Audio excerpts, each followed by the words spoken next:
Olá, meu nome é Marcos Ramon e nesse vídeo eu vou falar um pouco para você sobre como gravar um vídeo educacional, sobre quais são as características que um vídeo educacional tem que ter. Uma primeira coisa que eu acho que é importante de dizer é que você tem que pensar sobre o formato. Qual é o formato desse vídeo? Você vai gravar um vídeo estilo vlog? Você vai aparecer na tela explicando um assunto para quem está assistindo você? Você quer gravar a tela do computador e mostrar um site, um aplicativo rodando, ou mostrar slides que você criou? Ou, por outro lado, você quer trabalhar com uma animação e explicar o conteúdo por meio da animação? Então, dependendo do formato, você vai ter diferentes aplicativos que podem ajudar você nesse processo. Para gravar os meus vídeos, geralmente eu utilizo um aplicativo chamado Explain Everything, que é um aplicativo que permite criar animações simples, mas também me ajuda a trabalhar com o texto na tela, eu posso escrever, interagir com o conteúdo na tela, com imagens, com textos, e por isso eu utilizo esse aplicativo. Mas em alguns momentos eu quero trabalhar com um vídeo mais simples, nesse estilo de slide, e eu utilizo um aplicativo da Adobe chamado Adobe Spark, que permite eu criar títulos, trabalhar com imagens, ícones, textos curtos, e ele faz isso muito bem, de maneira muito intuitiva. E em outros momentos eu já preciso gravar a tela do computador mesmo. E aí eu utilizo um aplicativo chamado Loom, que permite gravar a tela, só a tela do computador, ou gravar a tela e utilizar a webcam ao mesmo tempo, ou alternando os dois, enfim, ele tem essas possibilidades. E aí, dependendo do formato do vídeo que você vai fazer, você vai ter diferentes opções, como eu mostrei, tem essas e existem muitas outras, e é nesse sentido que você vai pensar sobre qual programa utilizar. Não existe o melhor programa, existe um programa para cada situação, e existe mais do que isso um programa que vai ser bom para você, que você vai descobrir que é bom quando você começar a manusear. Nesse sentido, eu acho que é importantíssimo você nunca gastar dinheiro, nunca comprar um aplicativo logo de cara. Você deve utilizar a versão gratuita, a maior parte deles tem uma versão gratuita ou uma versão com limitações. Então você vai baixar aquele programa, vai testar, vai utilizar um pouco, vai ver se é o caso, se ele serve para você, e depois, se você sentir necessidade, você pode eventualmente pagar ou não por uma licença para poder utilizar por um determinado tempo e utilizar recursos mais avançados. Mas nunca, em hipótese alguma, comece pagando, comprando o aplicativo.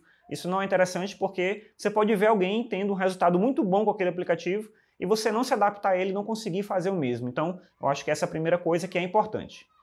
Junto com a questão dos aplicativos, eu acho que é importante pensar também sobre que dispositivo utilizar.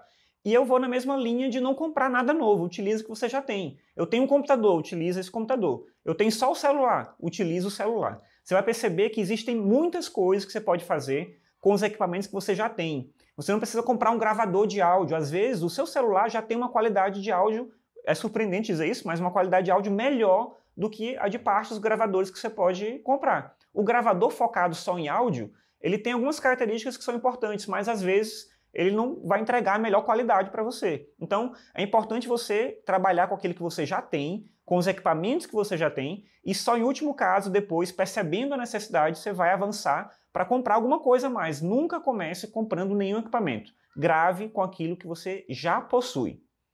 Diante disso, diante do formato, do aplicativo e do equipamento, eu acho que a gente parte para uma outra coisa que é o fazer o vídeo em si. E eu acho que o começo do vídeo é elaborar um roteiro.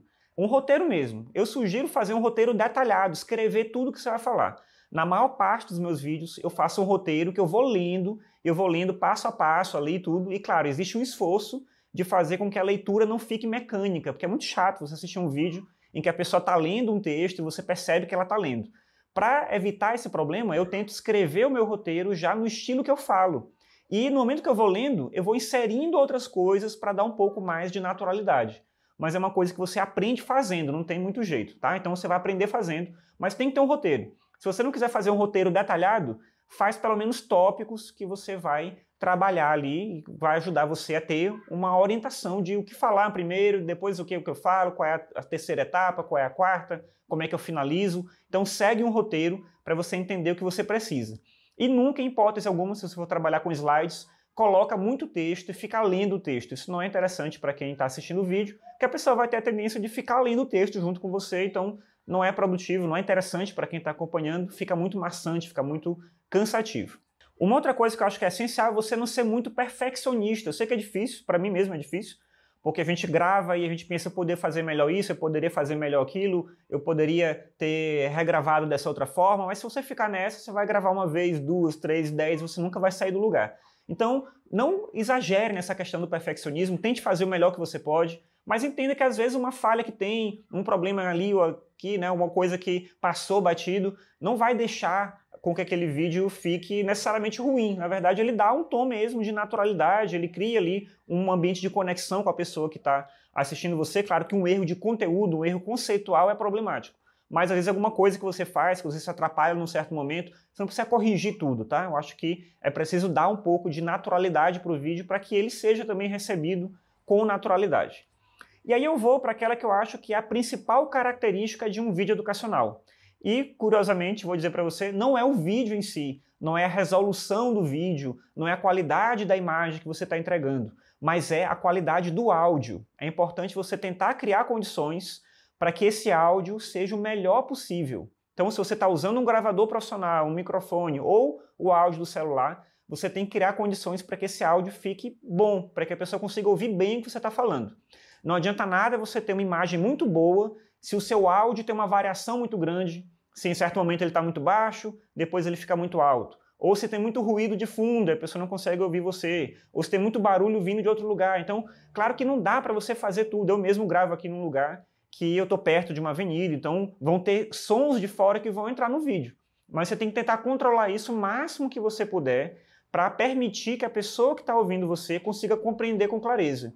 Um vídeo educacional tem como propósito comunicar algo. Então, a qualidade do áudio é a principal característica do vídeo. Então, tente cuidar disso e observe principalmente se o áudio está adequado. Em último caso, inclusive, dá para você utilizar programas em que você melhora a qualidade do áudio, extrai aquele ruído de fundo que fica ali, né? Pelo menos diminui um pouco isso, para permitir que a pessoa possa entender você com o máximo possível de clareza. Essa é a principal característica que um vídeo educacional tem que ter.